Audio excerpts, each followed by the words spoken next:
Pedro, seja bem-vinda, Maria Clara, tá? Estamos começando agora a gravar a nossa aula a respeito do tema Islã e o nascimento do Império Muçulmano, ok? Pontualmente, começando no horário determinado, vamos dar início então às nossas apresentações aqui e os nossos comentários. Deixa eu ver aqui, o Lucas está entrando. Seja bem-vindo, Lucas, em cima da hora, hein? Muito bom, ó, vou começar a apresentação nossa agora, tá? Ô, professor, Pode falar. é o Gustavo, é que eu tô com o Ah, celular do meu irmão Lucas, mais velho. tá certo, tá certo. Seja bem-vindo então, Gustavo. Olha o Guilherme entrando aí na sala também. Seja bem-vindo, Guilherme. Chegou bem na hora, junto com a Joyce, tá? Joyce, fica aí com nós também, seja bem-vinda, tá? Então vamos dar início à nossa aula na plataforma Reconstruindo a História. Nosso tema, deixa eu colocar para vocês aqui na tela, um momento só. Compartilhar. Muito bem, ocultar aqui. Vamos para a tela. Aê! Tá todo mundo enxergando aí o nascimento do islamismo e o Império E Muçulmano? aí? Muito bom. Nós vamos dissertar sobre a expansão islâmica e a presença na Península Ibérica. Vamos seguir adiante aqui então. Como eu disse a vocês, eu tinha colocado aqui o vídeo, né, do professor Leandro Carnal. Mas infelizmente parece que houve mais confusão do que realmente alguma coisa produtiva, né? As dúvidas aumentaram bastante, então por isso estamos aqui desenvolvendo e gravando a nossa aula particular. Nosso primeiro slide aqui, ele diz o seguinte: o nascimento do islamismo e o Império Muçulmano, tá? Vamos lá. A Península Arábica ou Arábia, olhando no mapa aí, tudo que vocês estão vendo colorido em laranja, amarelo e verde é a Península Arábica ou a Arábia Saudita, né? Então quando a gente vê lá, não sei se vocês chegaram a ver o filme lá do Aladim, né? E tem aquelas músicas que falam Arábia, né? É aí, ó. Essa é a região da Arábia. Então, a Arábia não é África, é uma região que fica entre a Ásia e a África, tá? Então, voltando ao texto. A Península Arábica ou a Arábia é o berço de um conjunto de povos que falam a língua árabe. Ela se localiza no Oriente Médio, região que tem a maior parte do território dominada por desertos, oásis e estepes, com clima quente e árido. Veja no mapa, já vimos no mapa. Essas condições geográficas marcaram o desenvolvimento econômico e cultural dos povos da antiga Arábia, sendo possível dividi-la em duas regiões. Na Arábia Central ou desértica, predominava o modo de vida dos povos nômades e beduínos, né? Grupos de familiares que atravessavam o deserto de acordo com a época do ano em busca de uma região que pudesse ser produzido, que pudesse ter condição de produzir alimento para os seus rebanhos, ao mesmo tempo que tinha uma fonte de água que dava para alimentar tanto os seres humanos, né, dos familiares, quanto os animais que eles, né, tratavam e cuidavam. Eles viviam da criação de camelos, carneiros e cabras e dependiam da água, sempre escassa, e de locais para pastagem, que eu acabei de explicar. Na Arábia do Sul, ou Arábia Feliz, região banhada pelo Mar Vermelho e pelo Oceano Índico, formaram-se centros urbanos onde se desenvolveu um comércio principalmente de pedras preciosas e essências aromáticas. Voltando aqui para mim, ó. Pedras preciosas. Deixa eu ver se eu tenho alguma pedra preciosa aqui da Arábia. Pera aí que eu já vou voltar aqui, ó. Vamos lá. Espera um pouquinho que eu vou pegar umas... Não sai daí, fica aí, não sai daí. Fica aí que eu já venho. Vou pegar umas pedras preciosas para mostrar para vocês. Espera aí. Pronto, voltei. Já vou mostrar para vocês aí. Espera aí, deixa eu liberar a entrada da Laura aqui. Oi, Laura, seja bem-vinda. Nós estávamos falando aqui da Arábia Saudita, tá? E que a região aí... Oi, oi, oi, oi, oi, oi, oi. Seja bem-vinda. E que nessa região do sul da Arábia... Vou voltar um pouco aqui na tela. Espera aí, deixa eu voltar aqui na tela. Ali, pronto. Nessa região aqui da Arábia, tá? Nessa parte aqui de cima, onde nós temos os desertos, né? Você tem a criação de animais, camelos, né? Deixa eu colocar o fone de ouvido, senão não escuto vocês. Camelos, cabras, carneiros, né? E sempre estão à procura de pastagens e fonte de água. Já nessa parte do sul, tá? Onde você tem aqui o Mar Vermelho e o Oceano Índico, você tem um intenso comércio marítimo, tá? E aqui você tem um intenso comércio marítimo e da região você comercializa principalmente pedras preciosas e essências.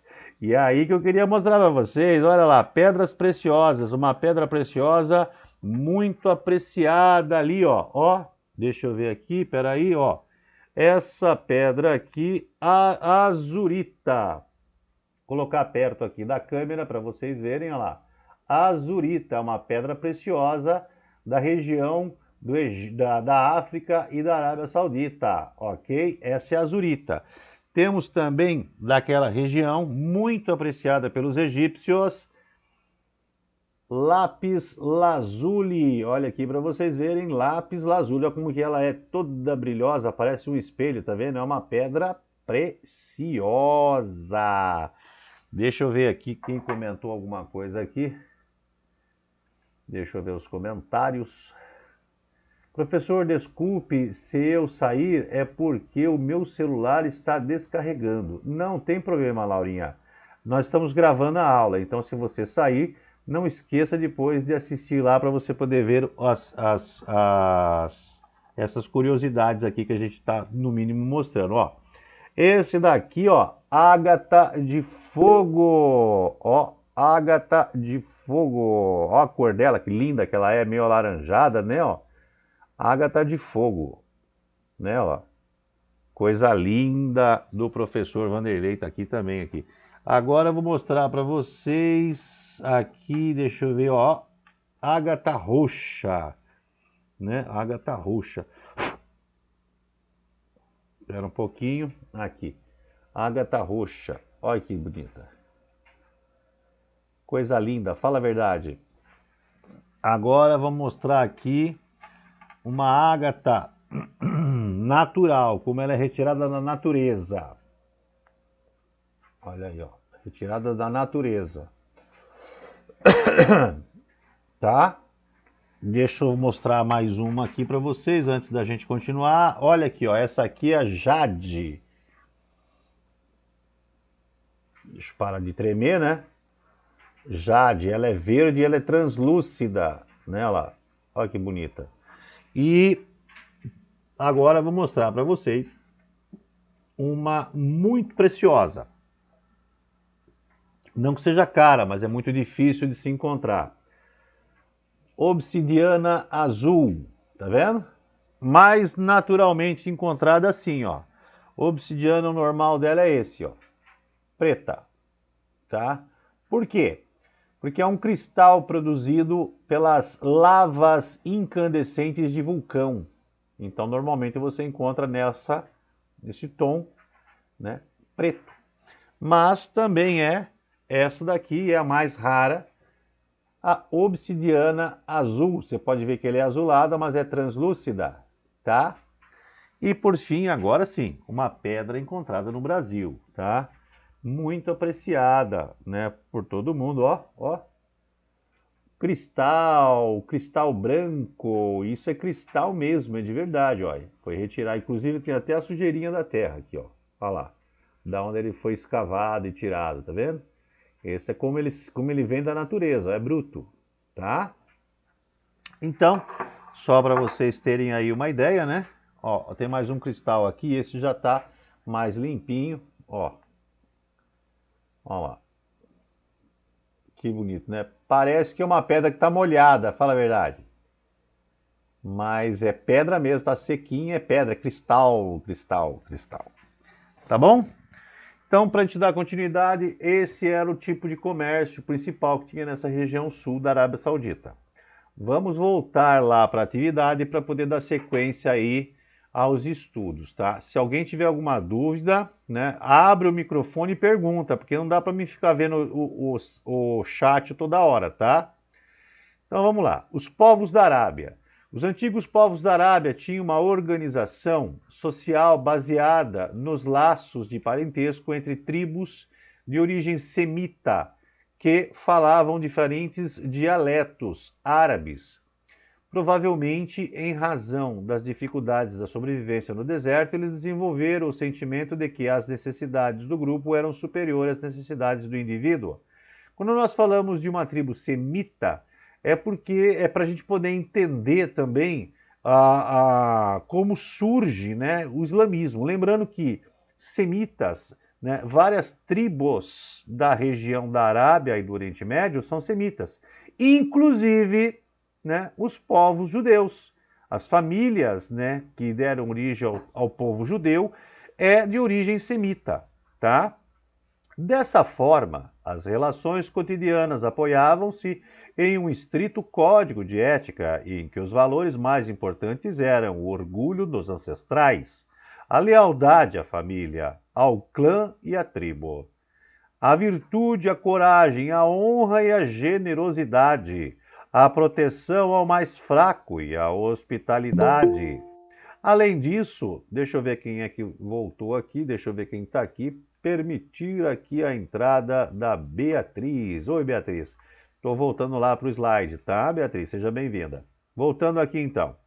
Além disso, a vida cotidiana seguia as regras ditas pelo costume ou sunna, que tinha como base as tradições ancestrais beduínas e a lei de Talião. Lei de Talião, olho por olho, dente por dente, tá? Frequentemente conhecida como a expressão olho por olho, dente por dente. Ou seja, se eu furei o olho de uma pessoa, um olho meu será furado. Se eu quebrei um dente de alguém, um dente meu será quebrado, né? Essa que é a ideia. Mas vamos lá. Nessa primeira, um momento só, por favor. Espera só um momento.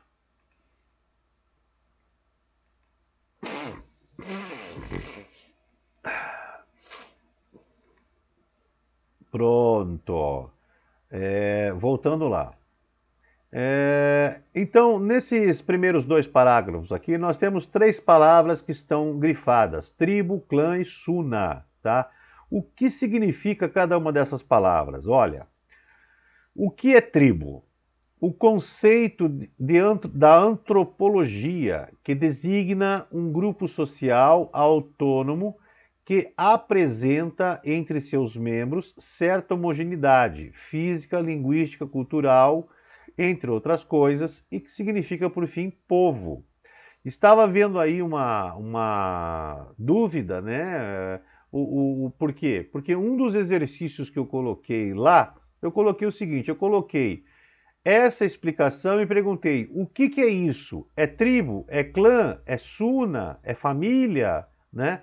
Então, pessoal, entendam que todo o texto ele tem conteúdo que eu posso fazer questões e perguntas objetivas, tá? Então, se as respostas que você tem lá para você, nas questões de múltipla escolha, para você decidir qual é, né, a especificação, você tem que procurar no texto. Eu achei que a tribo está aqui em azul, mas não está explicando o que é tribo.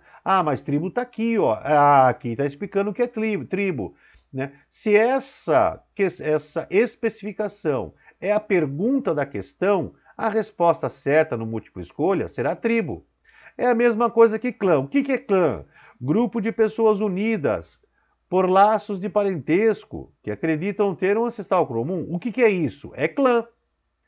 Olha aqui, ó, registro de feitos editos do profeta Maomé suas aprovações e reprovações, seus atos e suas falas. A Suna foi compilada e registrada pelos seguidores mais próximos de Maomé como práticas e exemplo de vida a ser seguido pelos muçulmanos. O que é isso?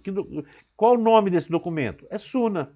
Tá? Então, quando vocês tiverem essas questões de múltipla escolha que está colocado essas palavras, vem procurar aqui o que significa elas, que vocês vão ver que a significação, né, da palavra é a pergunta da questão objetiva.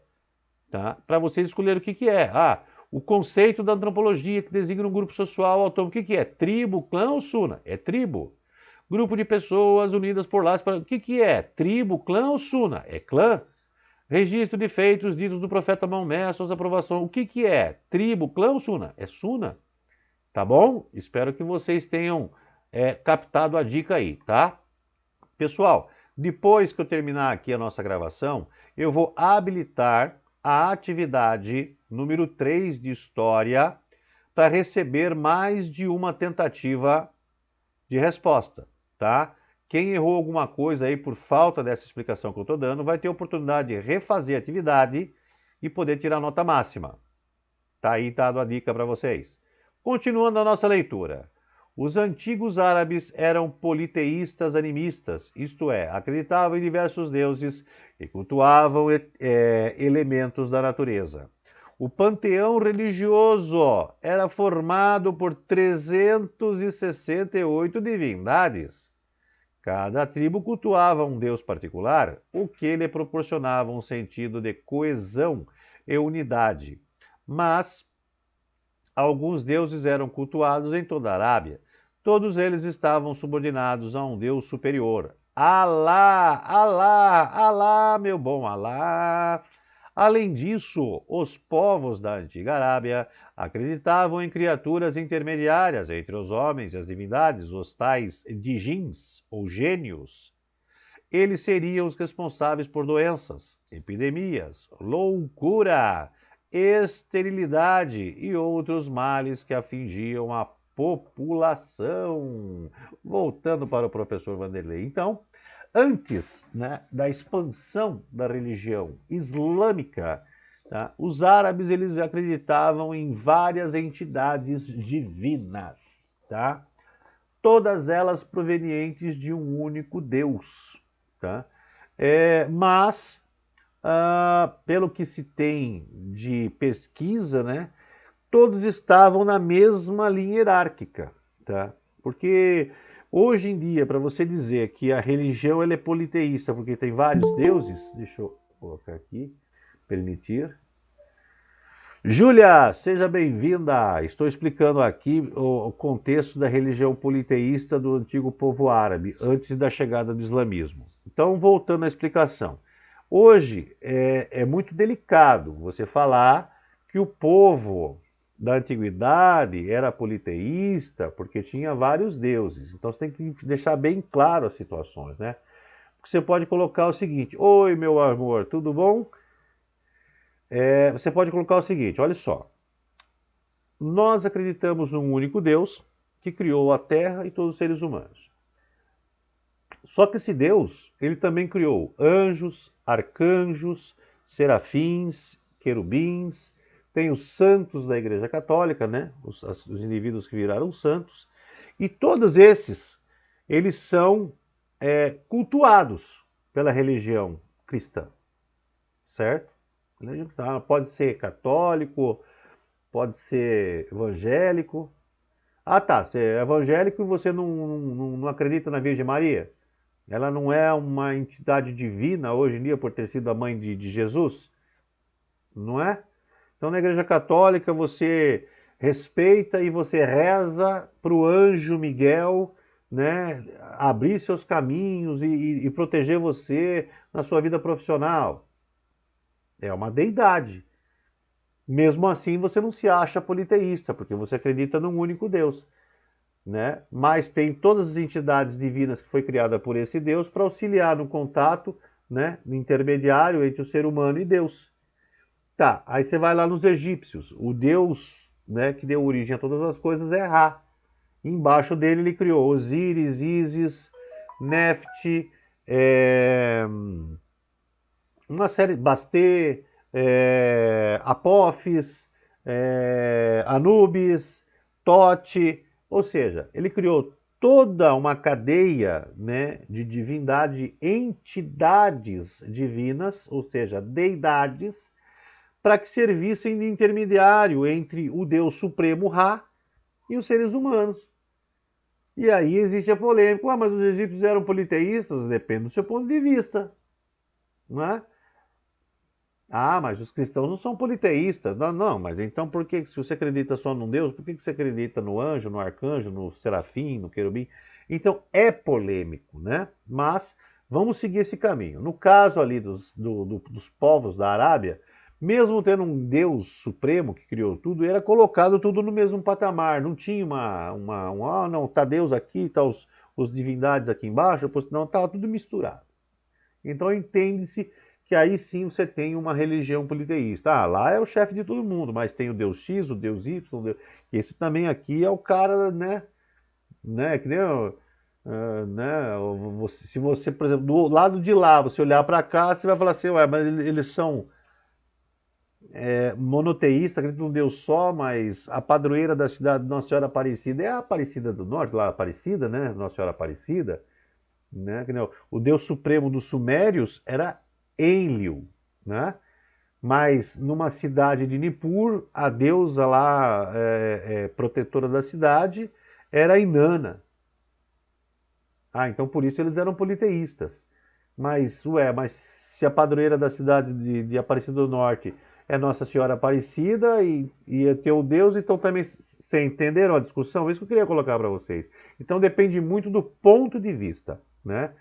Para poder chegar a uma afirmação, você tem que estudar aquela cultura para entender. No caso da Arábia Saudita, entendemos então que eles eram politeístas, porque estava tudo misturado.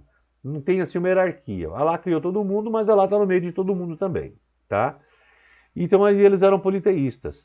E aí cada cidade tinha o seu respectivo deus, que era o deus mais forte, que protegia todo mundo, né? Protegia as lavouras, protegia as populações.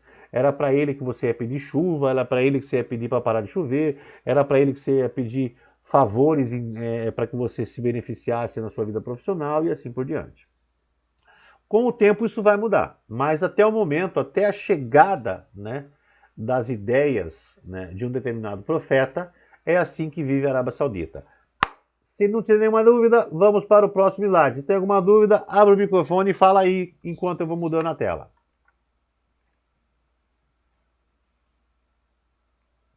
A importância de Meca. Deixa eu ver se eu terminei tudo aqui. Males afligiam, beleza. Não, muito bem. A importância de Meca. As tribos árabes que se estabeleceram na Arábia Feliz criaram uma organização social mais complexa, fundando povoações que deram origem a diversas cidades. Entre as mais importantes estava Taif, Atrib, que se tornou Medina, e Meca. A cidade de Meca está localizada na região de Hijaz, no entrecruzamento das antigas rotas de caravanas de comércio que vinham de Damasco, na Síria, e da Mesopotâmia e percorriam toda a Península Arábica. Por sua localização, a cidade tornou-se um grande centro comercial. A partir do século V, Meca foi dominada pela tribo árabe dos Coraixitas. Seus líderes fizeram dela um importante centro religioso, reunindo em um santuário em forma de um grande cubo negro, a Kaaba, as principais divindades cultuadas pelas tribos. O local tornou-se sagrado para todas as tribos da Arábia, que para lá se dirigiam todos os anos em peregrinação. Na cidade eram proibidos os conflitos e a violência, por isso as rivalidades entre as tribos ficavam temporariamente suspensas. Dessa maneira, Meca assumiu uma dupla característica: o centro comercial e religioso. Os coraixitas, por sua vez, fortaleceram seu poder ao garantirem as atividades econômicas e religiosas na cidade. A ordem estabelecida pelos coraixitas significava para os comerciantes das demais tribos a proteção do santuário e das transações comerciais.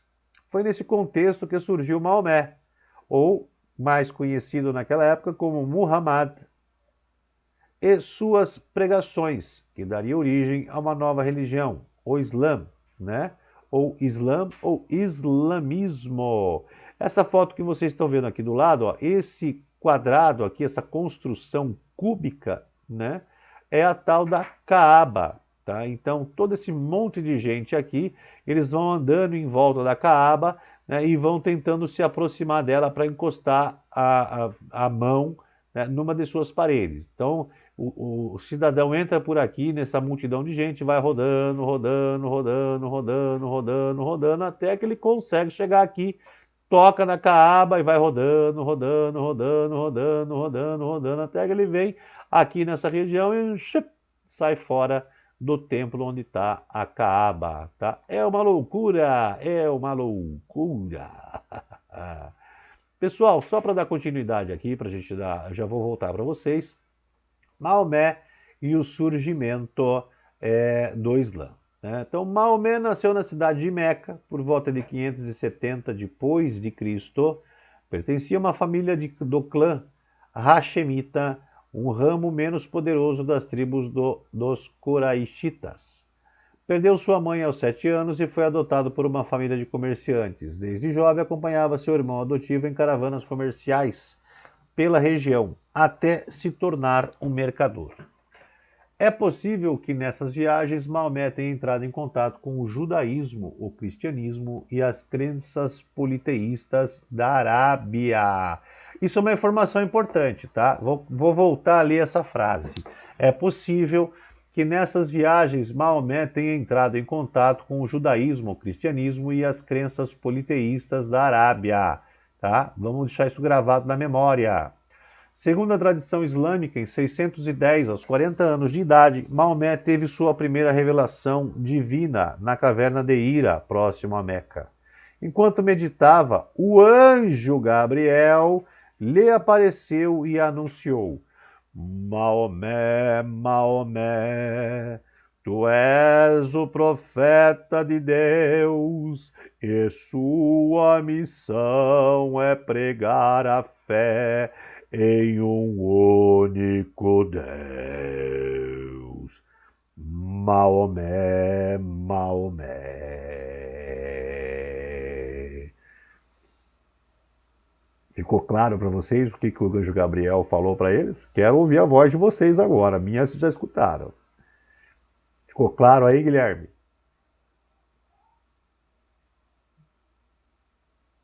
Não estou escutando. Deixa eu ver quem mais está aqui.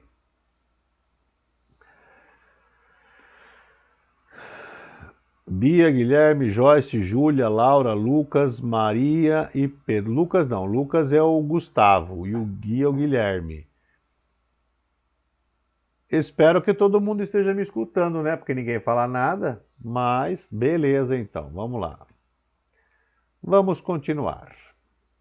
Eu tô escutando, eu tô ok. Ah, então tá bom. Então você escutou o que o Gabriel falou, né? Maomé, Maomé, tu és o profeta Maomé. Tá bom? Vamos continuar. Inicialmente, Maomé confiou a revelação apenas a familiares próximos. Por volta de 613, decidiu tornar pública a mensagem de Deus. Assim dirigiu-se à colina de Safa, diante do santuário de Caaba, para anunciar a existência de um único Deus, condenar a idolatria e declarar-se o último mensageiro de Deus. Olha só, isso, né, para os comerciantes daquela época. Então, para os comerciantes daquela época, isso foi uma atitude assim bem arrogante. E essa atitude de proclamar-se como profeta do único Deus, né, e da única verdade, com certeza proporcionou-lhe problemas, não é? Ah lá. No início, os ensinamentos e as pregações de Maomé estiveram limitados a um pequeno grupo de jovens da tribo dos Quraishitas, além dos mercadores, artesãos e escravos. À medida que o número de seguidores foi crescendo, as principais famílias coraixitas começaram a se sentir ameaçadas. Como a pregação de Maomé condenava o politeísmo e a idolatria a Caaba, os líderes coraixitas temiam perder o seu poder político e os lucros obtidos com as peregrinações no santuário. Dessa forma, Maomé e seus seguidores passaram a ser duramente perseguidos. Mas é claro, não tem outro jeito, cara, né? Aí você vai lá, tem toda uma estrutura montada, um comércio baseado até na cultura religiosa, né? Ou seja, você vende a estátua do deus A, do deus B, do deus C, os objetos que representam, né, uma boa aventurança. Oh, se você pegar esse objeto aqui, que é uma pedrinha do templo do deus da cidade de Meca, não. Maomé chega e fala, não tem mais isso. Agora é um Deus só e acabou, hein? Tá? Ah, tem os anjos, arcanjos, serafins, querubins, mas Deus mesmo só tem um. E o resto tem que ser jogado fora. As famílias mais ricas, né, que estavam mais envolvidas no comércio, falaram, você tá louco, né? Sai fora. Então, houve esse problema. Maomé e seus seguidores foram perseguidos, tá? Deixa eu ver aqui se tem alguém pedindo ajuda, rapidão. Muito bem. Vamos continuar aqui. Vamos seguir adiante no próximo slide. Deixa eu ver aqui. Se já carregou. Muito bem. Não precisamos nos preocupar aqui. Em direção a Medina.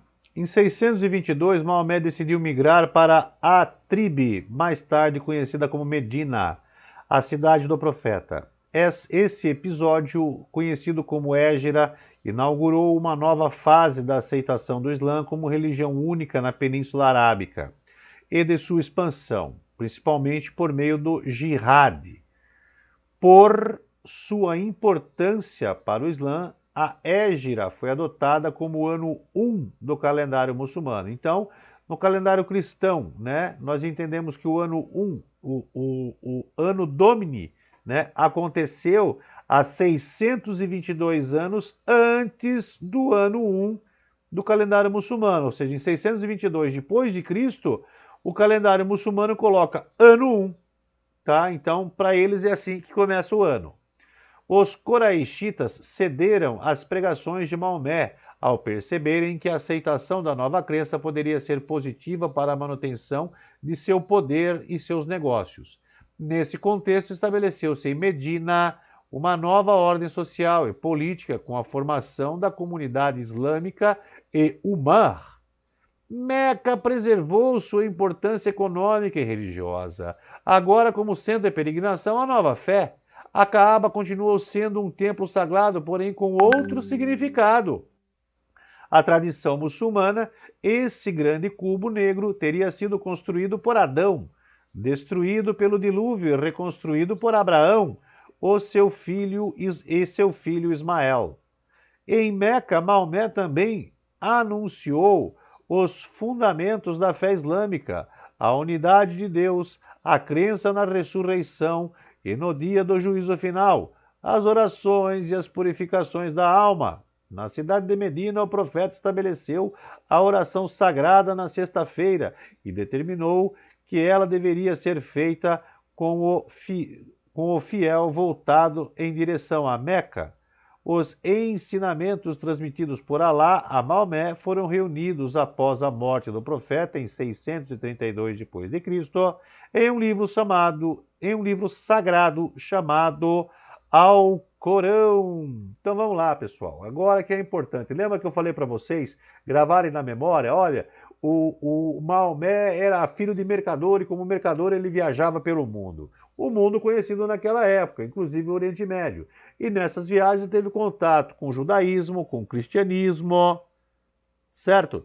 Viu? Poxa, então você pode ver que todos os conceitos dele são os conceitos que derivam do judaísmo e do judaico-cristão, tá? Então Maomé acredita que Abraão é realmente o patriarca da religião. que Moisés é o segundo patriarca da religião, que Jesus Cristo era um profeta. Jesus Cristo não é o Messias, é um profeta. E que Maomé agora é o último profeta que teve contato direto com Deus, com as palavras de Deus. Tá? Então, o mesmo Deus do judeu é o mesmo Deus do islâmico? É. O mesmo Deus do cristão é o mesmo Deus do islâmico? É. O Messias do cristão é o Messias do... Não. No Islã não tem ainda, não chegou, não houve esse Messias anunciado pelo Velho Testamento. Né? O que vale são as novas determinações colocadas pelo profeta de Deus, Maomé. Tá bom? Se alguém tiver dúvida aí, abre o microfone e começa a falar, tá? Que eu não vou poder ficar lendo o chat lá, tá bom? Deixa eu só ver aqui se eu posso ajudar mais alguém. Só um momento que eu vou ver se posso ajudar alguém aqui. Não posso ajudar ninguém. Vamos continuar a nossa aula. Vamos lá. Império Muçulmano. Agora vamos chinelar a coisa aqui, hein? Quando Maomé morreu em 632, Abu Bakr, um de seus primeiros seguidores, declarou à comunidade: Muhammad morreu, mas Alá e o Islã estão vivos. Suas palavras serviram de consolo aos fiéis, mas também procuraram manter o legado do profeta e unificar a Arábia em torno do Islã. Essa preocupação existia porque Maomé não havia deixado nenhuma orientação de como seria sua sucessão. A ausência de regras para definir o sucessor dividiu a comunidade em dois grupos principais. O primeiro grupo defendia que a escolha do sucessor deveria ser feita entre os membros mais velhos da comunidade. Abu Bakr, amigo conselheiro e pai de Aisha, uma das esposas de Maomé, seria a pessoa ideal. Como defendiam as posições baseadas nas orientações descritas na Sunna. Os membros desse grupo ficaram conhecidos como sunitas. Então, vamos lá. O grupo que decidia a sucessão do grande profeta deveria ser feito por um ancião mais velho, né, do grupo de muçulmanos, né, de acordo com o que estava escrito na Sunna. Eles passam a ser conhecidos como sunitas. O outro grupo, porém, considerava que a sucessão deveria seguir a linhagem da família do profeta, atribuindo um caráter sagrado ao poder. Dessa forma, Ali, primo e genro de Maomé, seria o sucessor mais indicado.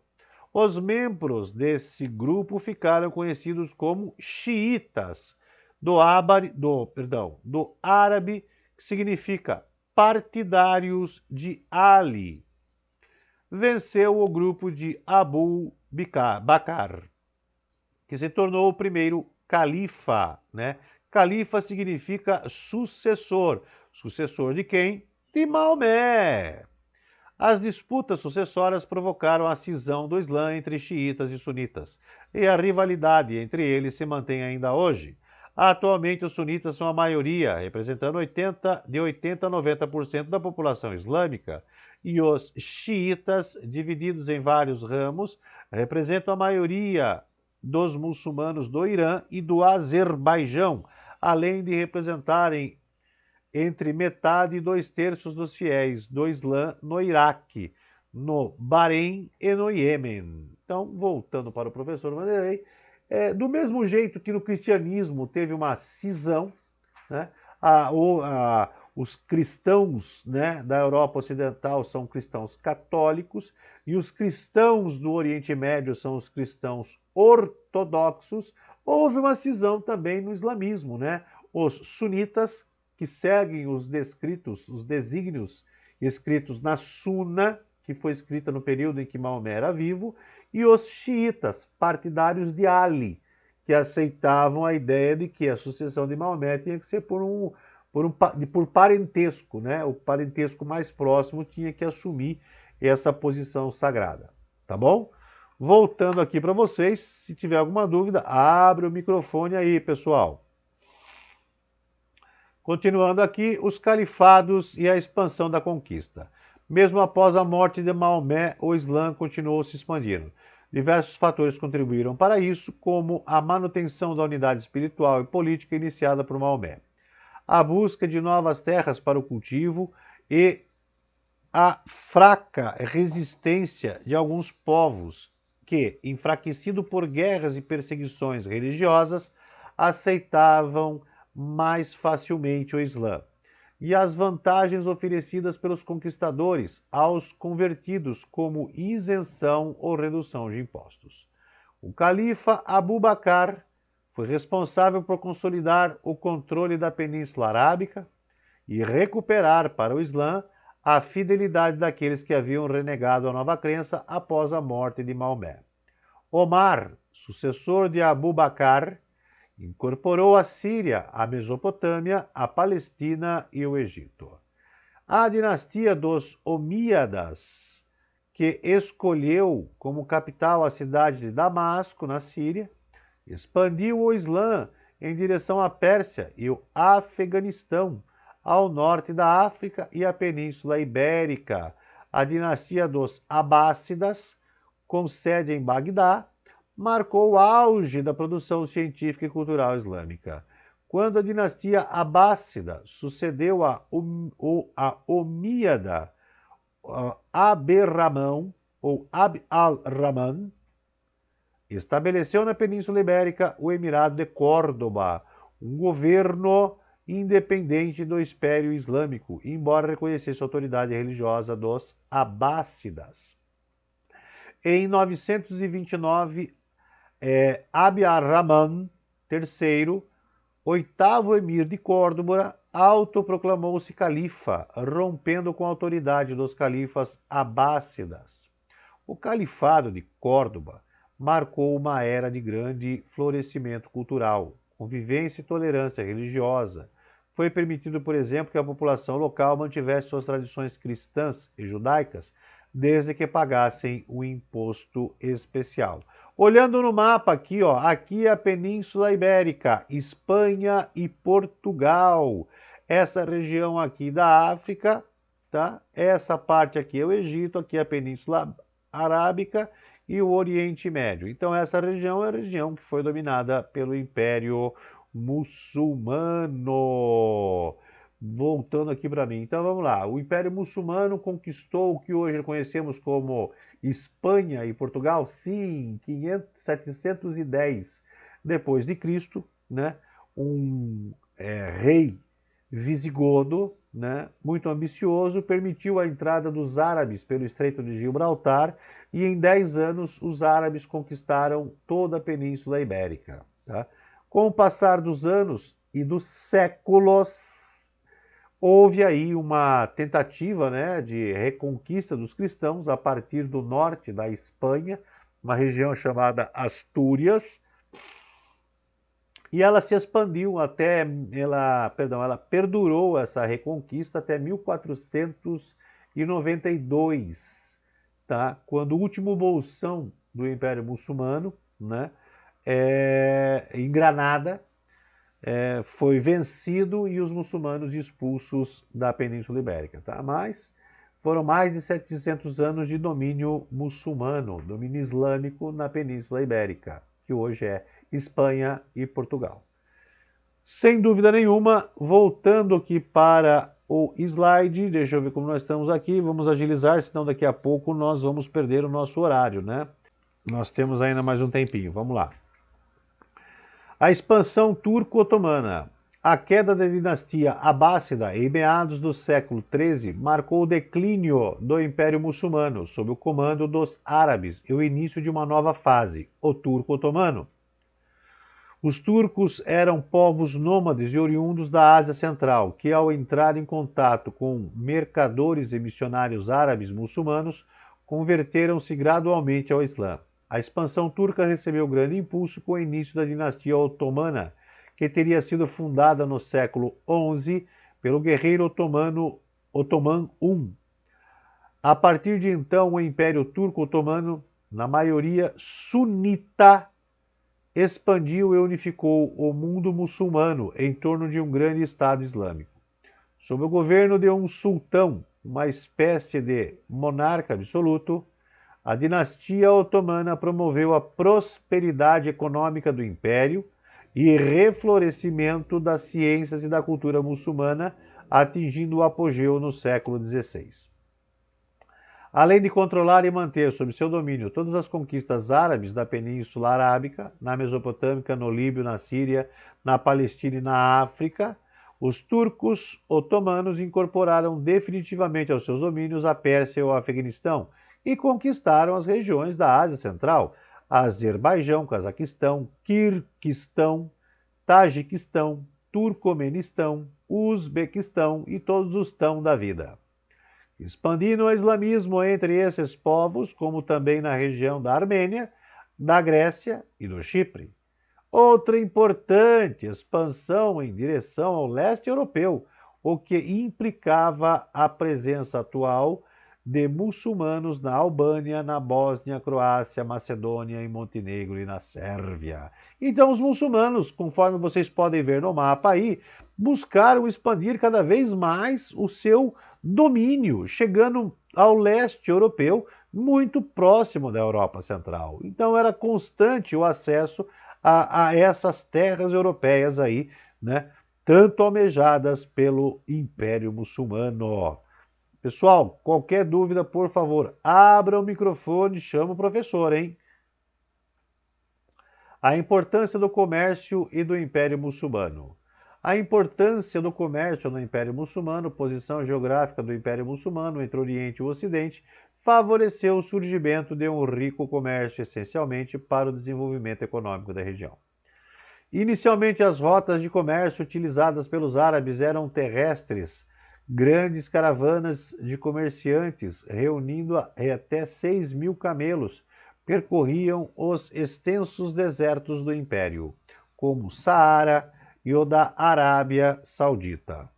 Ao longo do caminho, os mercadores e os animais podiam descansar em locais de parada, denominados khans. A partir do século VIII, com a fundação das cidades de Bagdá e Samarra, houve o impulso das rotas marítimas em direção ao Extremo Oriente. Com o uso dos rios Tigre e Eufrates e o Oceano Índico, pelo mar Mediterrâneo foi possível alcançar o sul da Europa e o noroeste da África. A Ásia Central e a China, os mercadores árabes compravam produtos como porcelana, lã, bronze, perfumes, joias, pedras preciosas e seda. Esse último artigo era tão importante que o caminho até a fonte produtora foi batizado como Rota da Seda. Na África, os árabes obtinham ouro e outros metais, escravos, resinas, goma, peles e couro. Foi também graças a essa rede comercial que os árabes e os povos do Ocidente conheceram alimentos como laranja, limão, banana, arroz, berinjela e alcachofra. O grande desenvolvimento do comércio proporcionou o surgimento de muitas cidades do Império Muçulmano, que se tornaram grandes centros de consumo e de circulação de riqueza. O comércio, além de proporcionar o contato entre diferentes culturas e civilizações, contribuiu para a expansão do Islã e dos conhecimentos dos povos árabes. Pois bem, então a proliferação dos povos antigos é sempre baseada no comércio. Então eles faziam todo tipo de comércio. Eles tinham controle dessas rotas. Isso proporcionou a expansão e o domínio dos povos, né, que compunham o Império Muçulmano. Pois bem, já falei, se tiver alguma dúvida, abre o microfone. Professor, peraí que eu tô com dúvida. Ai, peraí. Se não tiver com dúvida, vamos continuar. Deixa eu ver se tem alguma coisa aqui no chat.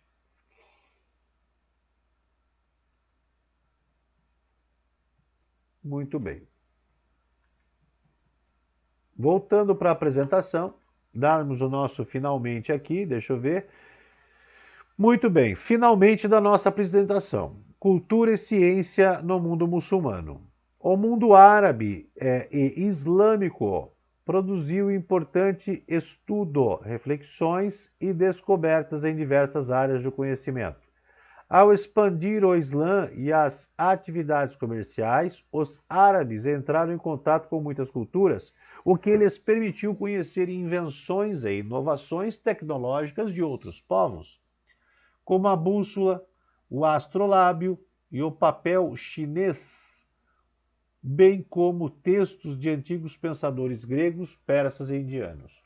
Principalmente por meio do comércio, os árabes ajudaram a difundir essas inovações por vários territórios.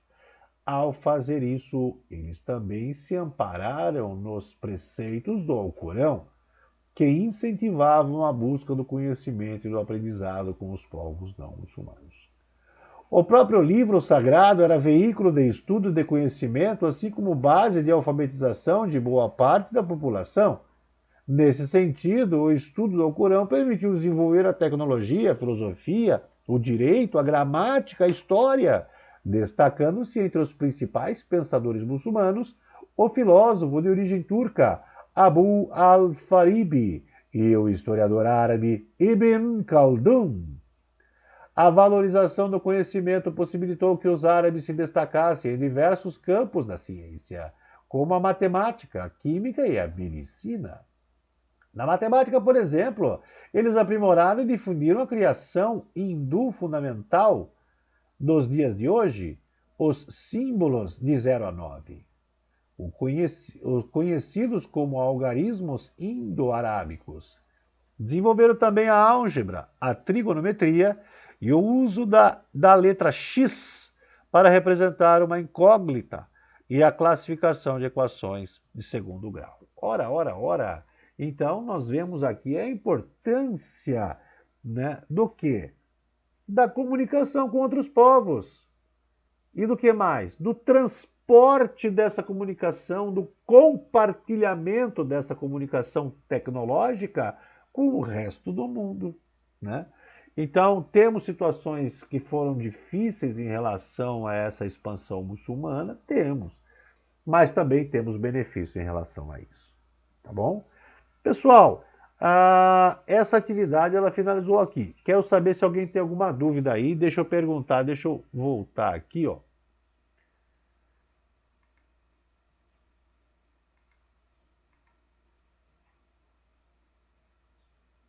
Parar a apresentação.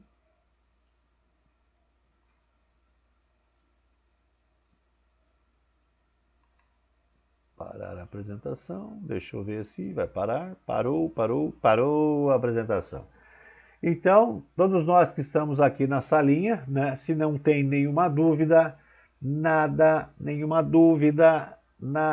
vamos finalizar a nossa aula de hoje, morrendo de saudade de vocês. Lembrando que nas quintas-feiras à tarde, de manhã, eu estou na escola recebendo os alunos. Amanhã, os alunos que não têm acesso à internet vão poder fazer as atividades lá na sala de informática, estarei lá auxiliando, né? Então, se vocês conhecem algum aluno aí que não está fazendo, porque fala que não tem internet, porque fala que não tem celular, manda para mim lá, tá bom? E aí, vamos tirar uma foto, pessoal? Quem tá aí? Quem tá aí para aparecer, para falar tchau pro professor aí? Vamos lá. Cadê? Vocês ligaram o celular e, ó, foram embora, né? Deixou o professor aqui falando sozinho, fala a verdade. Ninguém vai falar oi, um tchauzinho pro professor. Aí, Laurinha. Ah, como sempre, linda e maravilhosa. Cadê o Guilherme? Falou! Falou, Gui. E o Gustavo? Cadê o Gustavo? Cadê o Gustavo? Cadê o Gustavo? Fala aí, Gustavo. O Gustavo fugiu, deixou o celular ligado e foi embora. Foi lá jogar videogame. Ah, pessoal, eu tô aqui me despedindo de vocês então. Até o nosso próximo encontro. Deixa eu dar um print screen aqui. Aí, tirei uma foto da gente aí. Tchau, Laurinha, meu amor. Tchau, Maria Professor, tô Clara. aqui. Tchau, Gustavão. Ah, um beijão pra vocês aí também. Tchau, Gui. É que eu não sabia a senha do celular do meu irmão. É. Olha lá, ó o Guilherme lá. E aí, Guilhermão? Fica aí que eu vou tirar uma foto nossa. Falou! Fica aí, fica aí, fica aí, fica aí. Aí, tirei uma foto nossa. Tchau, Joyce. Fica com Deus. Tchau pra vocês. Até o nosso próximo encontro. Tchau!